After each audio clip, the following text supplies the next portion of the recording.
So we're going to talk about, well, we've done a lot of work on voting, and I'll talk a little bit about some of the other aspects, and then what I'm going to really focus on is Dodgson Score. But I'll also say a little bit about the history of voting and election systems, and then of course about parameterized complexity, because we're analyzing these election systems in the parameterized framework. And to do it, I'm going to use a couple of techniques to introduce to everybody. One's called OR composition, and then a couple of reductions.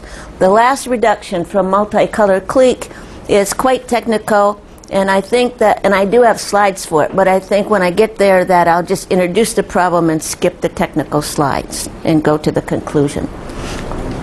So voting has been around for as long as we can imagine, I suppose. In ancient Sparta, they used to vote by something they called the applause-o-meter, or the shout. So if I think people still do it today, right? If you're trying to decide between these four candidates, you might just say, okay, candidate one, stand up, everybody else, give them an applause, and candidate two, give them a cheer, and then someone's keeping track over here of how loud this applause is and how long, and then the one that gets the best result is the winner. So this is a kind of a range voting in a way, because you can adjust your applause. You can vote more than once. You could have a tie. You have a lot of choice abilities with this type of voting. The Greeks had what they considered a better system, plurality voting. So they would give 1 point for their favorite candidate and 0 points for the one that was least favored. And sometimes it would be public, sometimes it would be private. Sometimes they thought that the elections, when they were public, favored the wealthy, but they didn't get private for a long time. I think England was one of the first places where there was really a private ballot box, and that was after quite a number of years. So nothing too much happened in the way of changing different or exploring different systems until around the time of the French Revolution. And then Condorcet, Marquis de Condorcet, he came up with an election system that would pairwise compare every candidate. And the candidate who scored highest in pairwise comparisons would be the Condorcet winner. So this is pretty cool, except that there are some problems with Condorcet election systems. Because, for example, consider this 19-vote election. If you look at it, you'd say, well, look, B is ahead in 8 of the votes. Maybe B should win. But then one could argue, no, A is preferred to B by 6 votes in the second cohort and 5 votes in the third cohort. So A is preferred to B by 11 out of the 19. That's over half, so A should win. But then you could argue, well, no, C is preferred over A by 14 out of the 19, and so C must be the right winner, right? But still no, because B is preferred over C by more than half of the votes. So it's a cyclic, and this is the big problem with Condorcet voting. Here's another example. We have 3 friends, and they're trying to know what to do for the afternoon of pleasure, the museum or the baseball park or football, and they decide to vote. I'm not sure what this means. Can I ignore it? And certainly on their first try, it split 3 ways. So no winner on the first try. So they try again with competing against each other, the Condorcet method. And then, again, there's no clear winner. A beats B 2-1, B beats C 2-1, C beats A 2-1. So the individuals can have a transitive order, but sometimes the majority does not have a transitive order. A group may not. No Condorcet winner here. Borda lived about the same time as Condorcet and recognized the errors in the difficulties in the Condorcet method, and he came up with an election scheme of his own called board account. And with board account, we give candidates points. So for example, if there's 4 candidates, we give our least favorite candidate 0, and then the next one 1, 2, 3, up to m-1 if there's m candidates. And then we count up how many points each candidate has received overall. That sounds good, but Borda is very susceptible to manipulation. For example, in this little case, suppose A, B, and C are, they're about equal merit. Everybody likes them about the same. So they would each get about 1/3 of the votes. If you made an honest effort to rank them, you'd do something like A, B, and C first, and D last. D is the least favorite. But the team for A may say, I'm going to put my rivals as far below as possible. And they'll put the negative guy, D, second place. But if everybody does that, D is going to come up with, half the votes. D is always going to win. And the others that get 1/3 each are going to lose. Another little disadvantage about Borda is cloning. We discussed it a little bit at lunch today. And if you just look at these 51 to 49 voters in the plurality, we'd say, well, look, A's got over half. It's 51 to 49. A should win. No worries. But the Borda, if they put in a lot of clones, B2, B3, they're all the same party. So the party is split up among these others. And then notice A gets the 51 votes times 3, because it's 0, 1, 2, 3 points for each candidate. 153 points, but B gets 51 times 2, and then 49 times 3. B can easily win with cloning. So it's over time it leads to one party dominating. Well, then along in the 1800s comes Charles Dodgson. Now he was a mathematician. He started out doing some game theory. People are finding out now that they're looking at his memoirs and reading his notes more carefully. He invented truth tables, did work with matrices, used trees. He lived on, I guess 25 pounds a year would be very, very minimal. And personally, he had a stammer. He was not happy. But he did some wonderful things with Alice Through the Looking Glass and Alice in Wonderland. He invented chortle. But he looked at voting. He noticed that the majority wishes can be in conflict.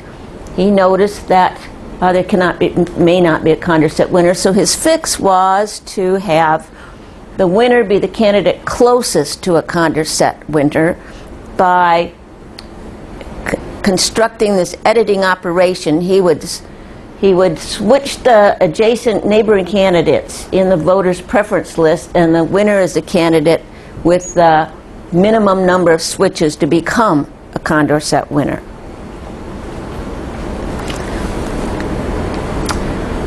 Then nothing happened till about the 1940s, when von Neumann, Nash, they started looking at game theory for economics, preferences. Kenneth Arrow, he was the youngest person to win the Nobel Prize in 1972. He was 51 years old, and he came up with an impossibility theorem, which has 5 conditions for a social preference and shows that it's impossible to satisfy all 5 with one of these social preference orderings.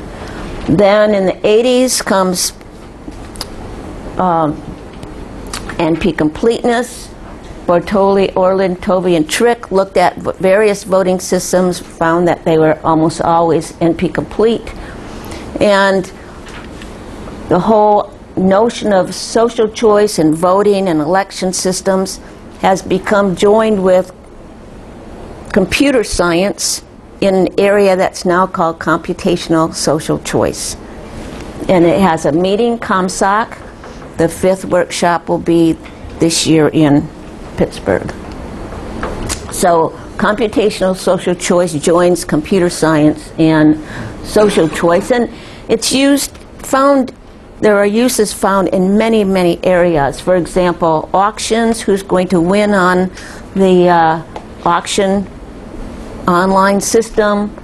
Biology, which genes are the functional ones that are implicit in cancer. Mechanism design, there's some emergency and we want all these red lights to vote on which ones are going to give you a safe exit from the city. Web mining, everybody wants to look at what we see and view on the web and find some way to use that to advantage. Even when we try to look up something on a search engine, we get maybe 6 on the first page. Well, how is that search engine voting to decide which 6 out of millions to put on the first page? Search engines you could think of as a few voters, and the pages are millions of candidates. Even simple things like heating and cooling system. Rochester Institute of Technology has buildings where there's one heating boiler on each floor, but many rooms. So if each room has a thermostat, but if it gets too hot or too cold in the room, it's expensive to turn on the furnace just for that one room. So each of the rooms has a connected sensor, and they vote to decide when that furnace for that floor should be turned on. Well, our area is fixed parameter tractability, and what we're looking at are decision problems. They have an input size n, and we talk about a parameter which we call k, and a parameter is some feature or structure or aspect of the problem that is causing the exponential explosion, generally, if we're talking about an NP-complete decision problem. And the goal is to design the algorithm so that that exponential explosion, the f of k, k is the parameter, is confined away from the input size raised to some constant. It can be multiplicative or additive, and the function is f is a function of k alone. Problems that have such an algorithm are called fixed parameter tractable, or FPT. Here's a little picture of what we mean. On the left, we have FPT, a picture where the k is confined separately from the input size n. On the right, we have the traditional p versus np picture, where the n and k are sort of hooked together and not separated, and you can't describe how they're separated. So that we have two function class battles, f of k n to the c versus, which is good, FPT versus bad, and polynomial time, f of n, hopefully, versus 2 to the f of n, the bad. Try all k subsets. Mike is the founder of parameterized complexity, together with Rod Downey. You've all seen probably the book in 1999, and he's got the new one came out in 2013, December.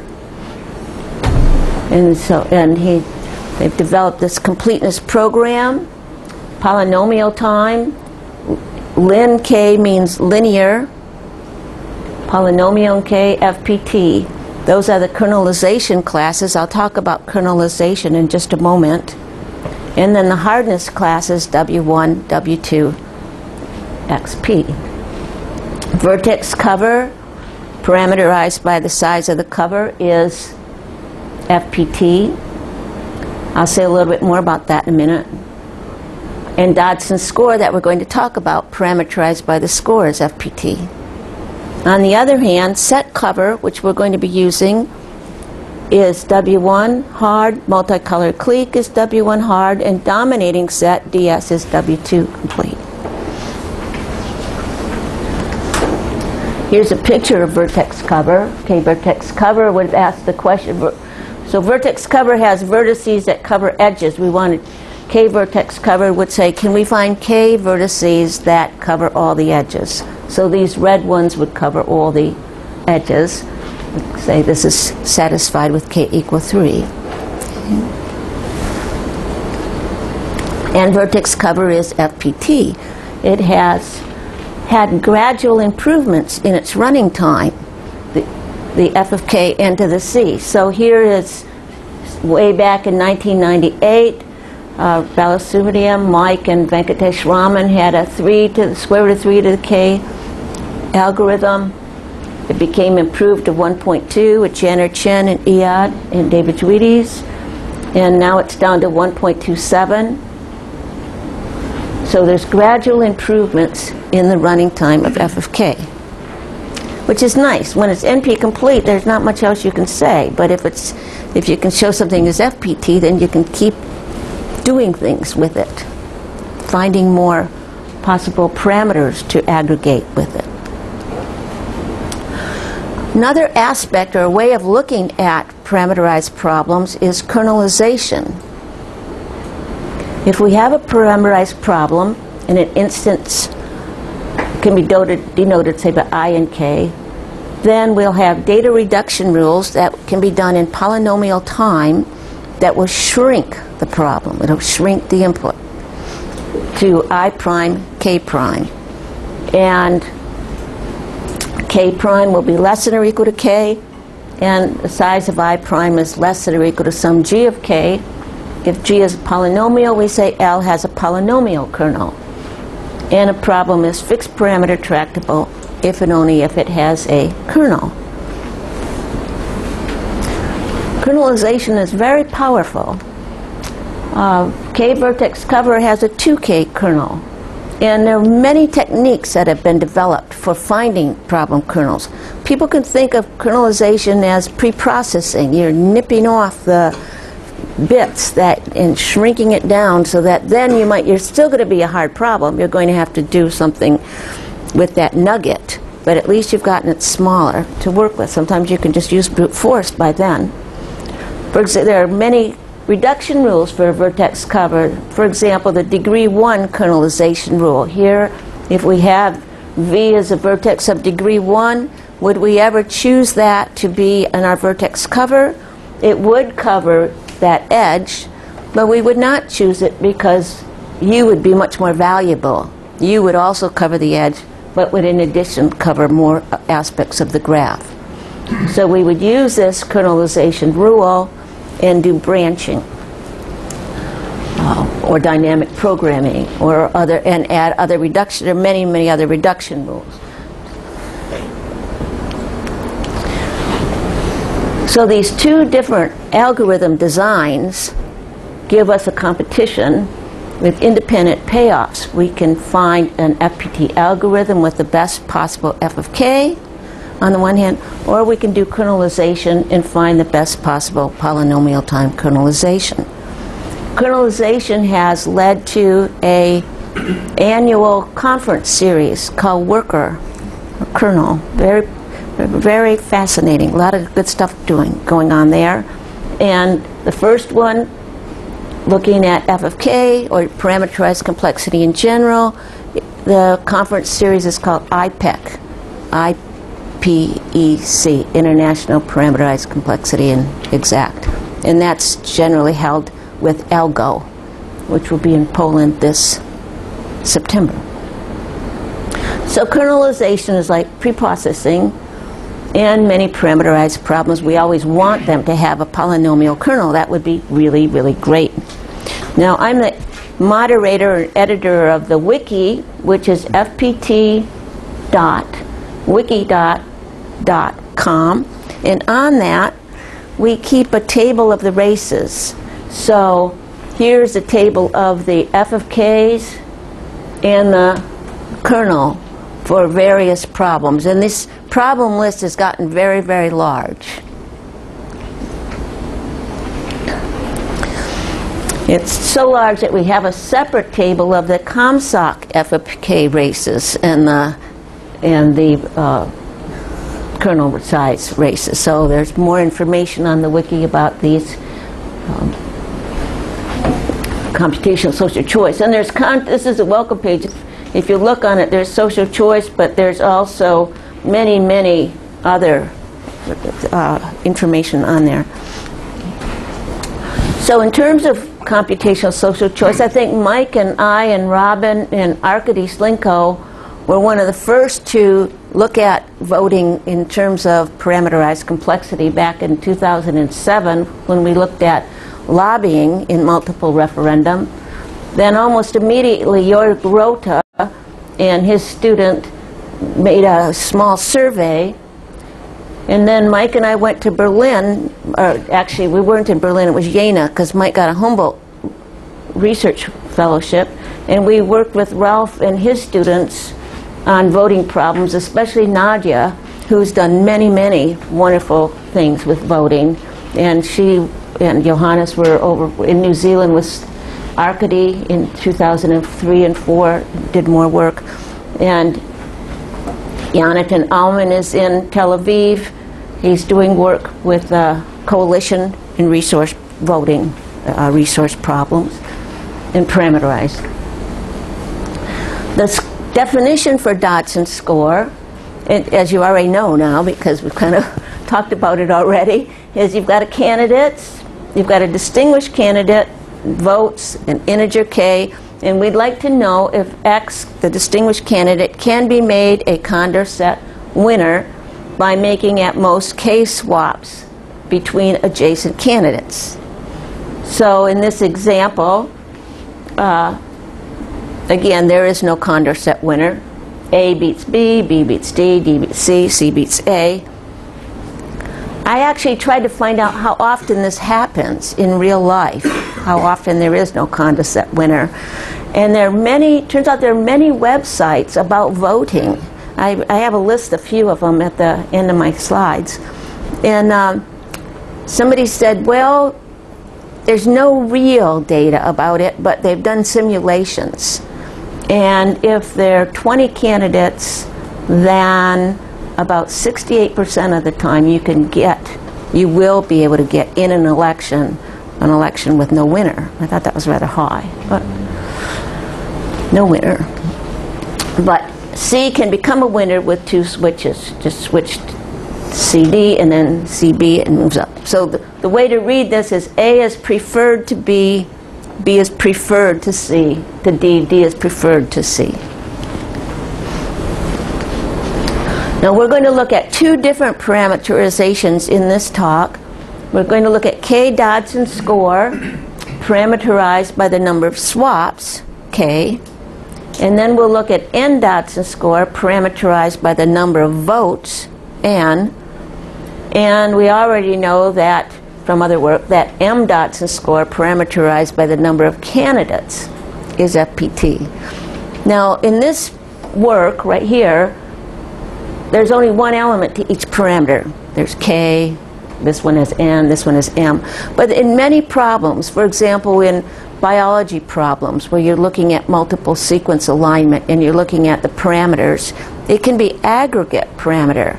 It could be the length of the alphabet. It could be together with the number of sequences, together with some noise or distance, together with, so it could be, a parameter can be 5 different things, not just one different thing, as in this example.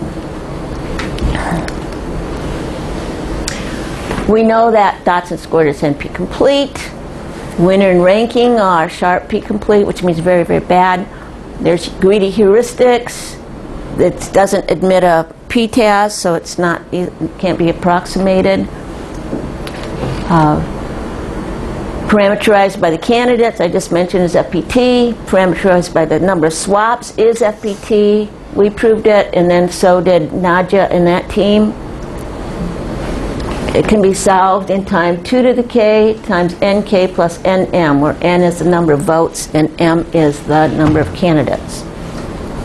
And we also did other work on lobbying and Dodgson Score.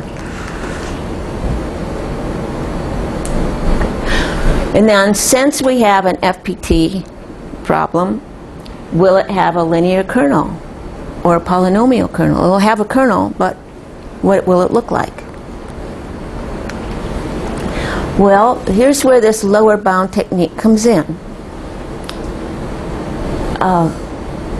Bodlander, Downey, Mike, and Danny Hermelin, and also Fortnow and Santhamum, showed a technique called OR composition that will be used to imply that there's no polynomial kernel. It'll be negative results. Mike and this group just won the Nimrod Prize for 2014, which will be presented in at ICALP. No, this was going to be presented at at ASA. And then we're going to use a polynomial parameter transformation to explore when we get a polynomial kernel. Work by Bodlander, Tomasa, and Yao. So the way it works is, suppose you have a problem, Q, and you would like to know if it has no polynomial kernel. You can do 5 steps. You can show that the problem is FPT. You can find a problem, a parameterized problem, Q, P, and show that both of them are NP complete. You show that P does not have a polynomial kernel. You can do a transformation from P to Q in polynomial time, and then show that the parameter of Q is bounded by a polynomial function of the parameter P. Kind of lengthy, but we're going to go through one. So we're going to use small set cover to do this, because we know small set cover is NP complete, and also it does not have a polynomial kernel. Now, what is small set cover? You have sets. Here's a little example. There's a set with A and C, and a set with B and C. The letters sort of slipped around. So set 1 is A, set 2 AC, set 3 BC. If K is 2, the question is asking, can I cover all elements A, B, and C with only 2 sets instead of 3?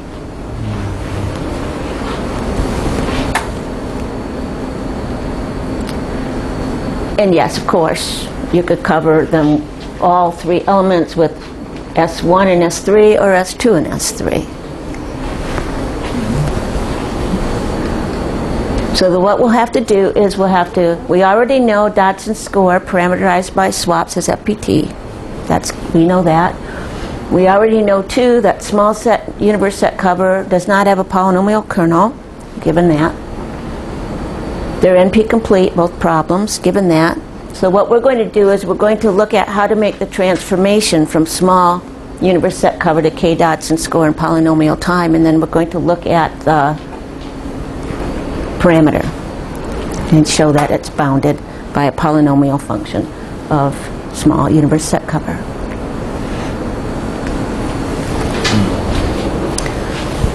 So how do we do this? Given an instance of small set cover, what our goal is to construct an equivalent instance of this voting problem, K Dodgson Score. And we'll have a K Dodgson Score where, I guess it should be K prime Dodgson Score, where K prime is K from here, from set cover, times the size of the number of the universe, how many there are, in this example 3, plus 1. So what we do is we have to make this map. We have to figure out what are candidates and how do they relate to set cover. So we're going to have candidates in our election problem, and they're going to be representing the elements of the universe of elements in set cover. We're going to have votes. They'll be representing the subsets. And to make a candidate X a Condorcet winner by K swaps, K prime swaps, it's going to be coming from covering F with K sets.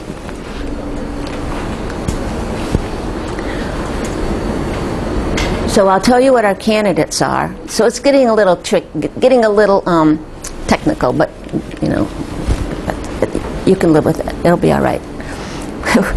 So our candidates are going to be related to each element U. We're going to have a distinguished candidate X that we want to win. We're going to have another candidate Y so that we can have X and Y with a lot of other candidates in between that X will have to jump over in order to beat Y in a vote. And then we're going to have these dummy candidates for padding to be putting in between the X and Y in case there aren't enough other elements to go in there. And then we're going to have two types of votes. So I'm going to go through this generally, and then I'm going to do it with an example, our little example. So the two types of votes are swing votes and equalizing votes. Swing votes is where all the action happens. We're always going to have X less than Y in the swing votes, and in between X and Y, we're going to put the set and then enough dummy variables so that all of these candidates together add up to the size of U, the universe, in the set cover problem. And so for X to beat Y in this vote, X is going to have to swap U to get over to Y, and then one more to beat Y. So X is going to have to swap U plus 1 candidates to win in that vote. The equalizing votes just set up the conditions.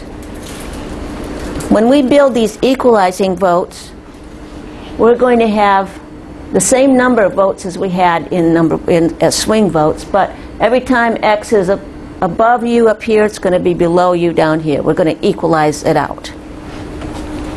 And then we're going to have another type of vote where we decide how many times Y is going to be ahead of X, or X is going to be ahead of Y.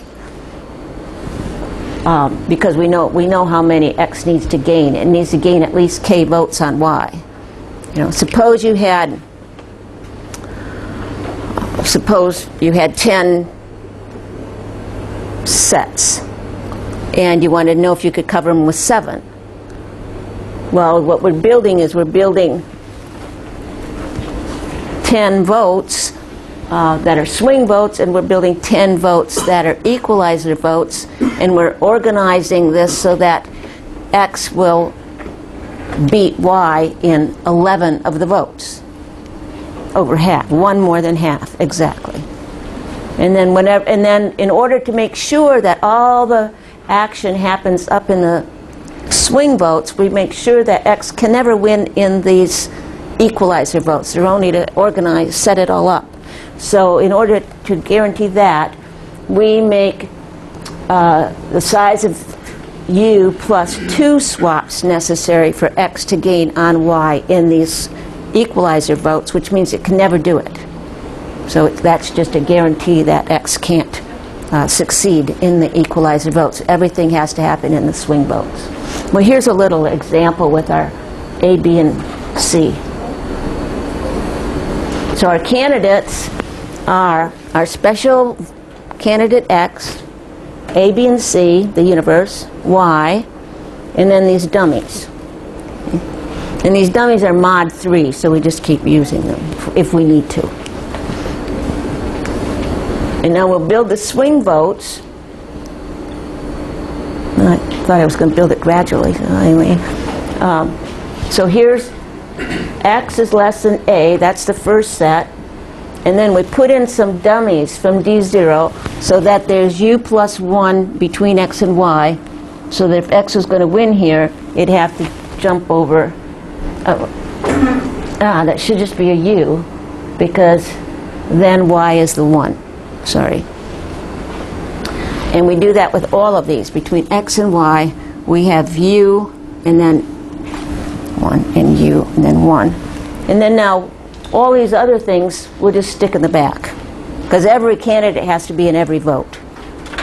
We'll just put them in the back.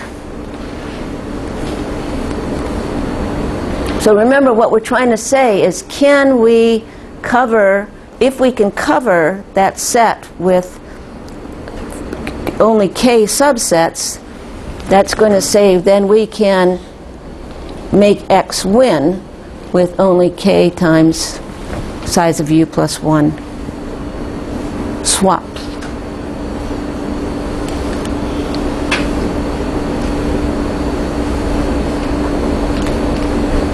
Then we make the equalizer votes. If x was below a up in the swing votes, now it's above. If x was above, now it's below. If x was below, now it's above. We just match, we just equalize it out. We do that for A, B, and C. And it doesn't really matter where we put these A, B's, and C's, as long as they're above x or below x properly. Then we need to know what to do with the y's. Well, we know that we want the votes x to be more than y, the number of sets minus k plus 1. So we do that. We put y to the right, y to the left, y to the left, so that we've got this balance correct. And again, it doesn't really matter where y is in all of this. It just means it's to the left of x, because x doesn't have to worry about jumping over y in those votes. And then we put in enough dummy variables between x and y so that x can never beat y in any vote in these equalizer votes. So then the next step is kind of an if and only if. We have two parts. We have to say, if the instance u f k has a set cover of size k, then x can be made a Condorcet winner in k prime swaps. So we have to go through the argument. We say that every set corresponds to a swing vote. Those were the first ones. They're exactly the size of the universe candidates between x and y in every swing vote. Swapping x upwards, u swaps corresponds to the number of elements of f prime. When we've swapped every candidate over once, and this shows that if we do k times the size of the universe plus 1 swaps, and they all have been forced to be up in the swing votes, then x must be a Condorcet winner. So we proved one direction, then we prove the other direction. We say, okay, if, on the other hand, x wins in k prime swaps in a Condorcet election, he's a Condorcet winner, then that means that we have a k-size set cover. So we have to do an argument for this. We say that the swaps must be made in the swing votes, because otherwise you don't have enough budget to swap over in the equalizer votes. X must gain 1 vote on every candidate corresponding to elements in the universe in order to become a Condorcet winner. This shows that the sets in the swing votes form a set cover for the size k, and this completes the proof of the transformation. And this can all be done in polynomial time. So going back, what we have found is that k Dodgson score does not have a polynomial kernel. Why not? Because we did the steps. Unparameterized versions are NP complete. Transformation was accomplished. We set up the transformation. We proved it both directions. It's a polynomial parameter transformation, meaning the k prime is bounded by some function of the original, some polynomial function of the original parameter. In fact, this is the original parameter, and Now that's less than k plus the size of u quantity squared, so it's less than the square. Okay. Now let's go on. We have a few more minutes.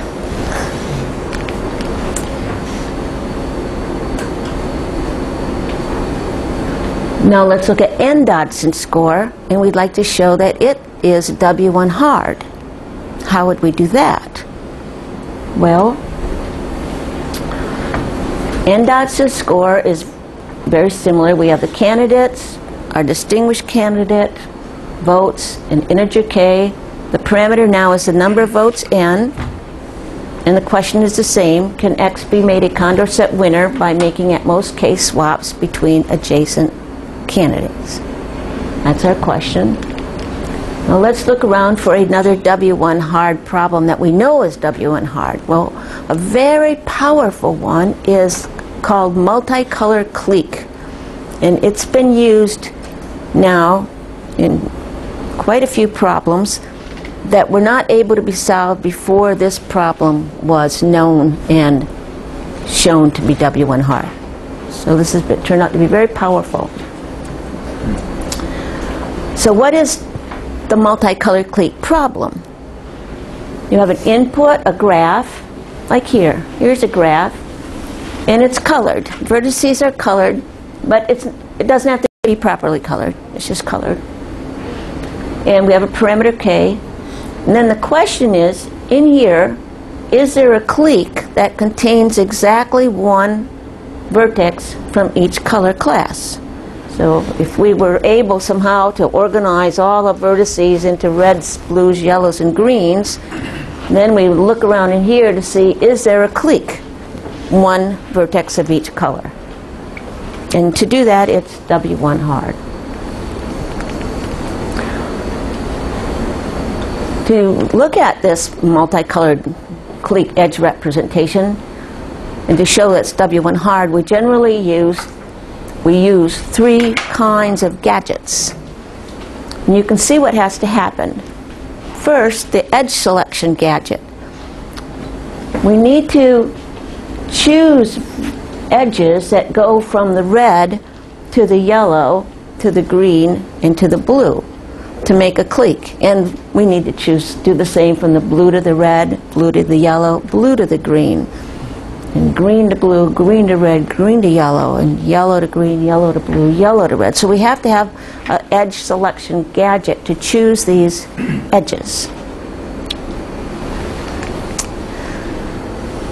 We have to have a gadget, we call it the coherence gadget, that says, yes, we've got these edges going where we want them to go, but for a clique, they all have to come from the same vertex. So we need a gadget to show that these all emanate from the same vertex. And then we need a match check gadget. The match check gadget checks that, yes, it's coming from this, they're all coming from the same vertex, and this edge is going from red to blue. And yes, I have edges coming from a blue vertex, and one is coming from blue to red, but is it the same edge? So I need to check that it's the same edge from red to blue as from blue to red. So that's the match check gadget. Now in our problem, we are going to have a target score, our k prime. Now k is the number of color classes in this graph. M is the number of edges between color classes, and N is the number of vertices in each color class. So you can see our target score is kind of long, but it's the number of vertices in each color class plus 1, da da da. Okay. Now again, we'll do this. What we would do is the same type of situation we did a few minutes ago. We would construct an election using this graph. So in our construction of the election, we would need candidates, and we would need votes. And we'll do it the same way as we did before. But here we'll have color classes, and edges will match to candidates. Again, we'll have a distinguished candidate, and we'll have dummies. And again, we'll have swing votes and equalizer votes. And then what we do is, once we set up the transformation, then we say our if and only if, both directions. Again, what we prove is we say if G contains a colored K-clique, one of each color, then X can be made a winner of the Condorcet election in K-prime swaps. And then we go the other direction and we say if X can be made a winner in K-prime swaps, then G contains a colored K-clique. When we've done all that, we say since multicolored clique is hard for W1, we have it that and Dodgson score is hard for W1. If it was not hard for W1, if it was FPT, then that would mean that we've done a transformation of a W1 W hard problem into a problem that wasn't W hard. Okay. All right. And now I am going to skip a whole bunch of slides because it's pretty near the end of my time, and this gets just like what you've just seen pretty much. So close your eyes for a second. We just move right along. And if anybody wants to see it later, I'll just mail it to you. Okay, conclusion. Okay, conclusion. Well, we found that we know Datsun Score is parameterized by number of candidates as FPT, number of swaps is FPT, but not polynomial kernel. Number of votes is W1 hard by reduction from multicolored clique. Then we could ask other things. Are there aggregate parameters, other parameters we haven't thought of? Can we do more experiments with large or small populations? Sometimes people will say, well, what if we had 2 million voters? How would that influence this kind of election? Or what if we're only doing it in the department or the dormitory and we only have 25 voters? Does that make a difference? What does the size of the population mean? And then Betzler and all these other people who are doing work in the field have some very interesting techniques and other kinds of aspects that we could be looking at in terms of Datsun Score, for example. And then just a little bit of blah, blah, blah. Why would hardness be bad? Not all the time. The question might be, can we design a voting protocol that makes it impossible for cheating? Well, maybe you can't. But maybe you can design a voting protocol that's W1 hard. And then it might be worth having that one because you can't cheat as easily. You take a risk. Okay? Lemonade from lemons. Social choice research is becoming important in all around the world. For example, Microsoft Research just a couple years ago put in a new lab in New England in the United States with the focus on social choice problems.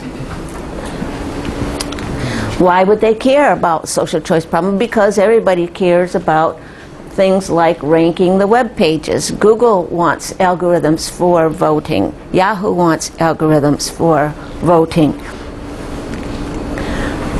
Netflix wants algorithms for consensus. They offered a big prize a couple of years ago, and maybe still are, for algorithms to help them make recommendations to people who are renting movies or buying movies from them. So Netflix is a movie distributor. And if people are interested in more, well, there's several new books. There's even the newer one of this one, which you have seen, Blum and Groa's book, Ralph Niedermeyer's book. Thank you.